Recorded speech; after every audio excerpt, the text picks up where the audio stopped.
In our last session, I made this personal confession that for many years I've resisted looking at some of the areas of the end times because I to my shame, I dismissed a lot of people who looked at these things as being on the lunatic end of the church. The reality is, when Jesus returned to heaven, he told his disciples to go and teach us everything that he'd taught them. And looking at end times, we realise when we look at things like Matthew 24, that Jesus spoke an awful lot about end times. He spoke an awful lot about the kingdom of God coming and that sense of God wanting to restore all things, bringing in his justice and his judgment.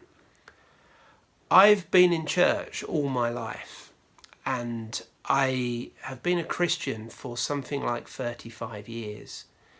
And in all that time, I don't recall ever listening to anybody really preaching on the second coming or really teaching what it is the Bible has to say. Usually it's the field of having to go away and research in your own time.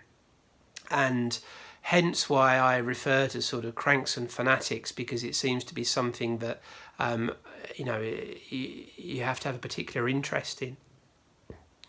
But we are challenged to look at what Jesus taught. And to our shame, we probably don't teach on some of these things like we should.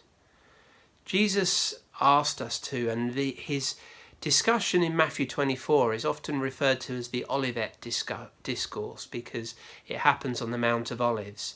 And it's the single biggest sermon we have that Jesus brought outside of the Beatitudes. And his focus on the end times means that if we don't take notice, actually we're missing out on something, but also we're probably not being true to what God and Jesus asked of us. With this in mind, I'm going to encourage us to step on our rice paper road again and look at the subject of the rapture. And I find myself with two questions. Coming at this from a perspective of wanting to know what the Bible has to say and disentangling it from the myth, disentangling it from some of the crazy things that we sometimes hear, I find myself asking the question of, is the rapture biblical? Do we actually find it in the Bible? In Jesus' Olivet Discourse in Matthew 24, we see that he himself refers to himself as the Son of Man, but says the Son of Man will be coming on the clouds. He'll be seen coming on the clouds with power and glory, and will send out his angels with a blast of the trumpet to gather his chosen ones. There's that word elect again that we talked about, from all over the earth. So Jesus is telling his disciples that he will come on the clouds.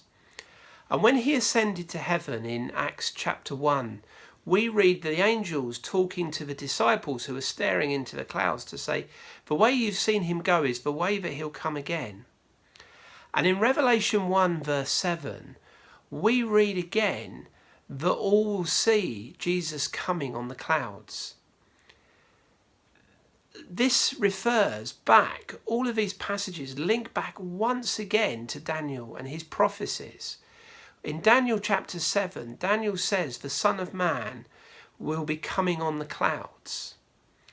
And when we start to ask the question of, is the rapture biblical, we begin to see that there's lots of references to Jesus coming on the clouds and gathering his people to himself.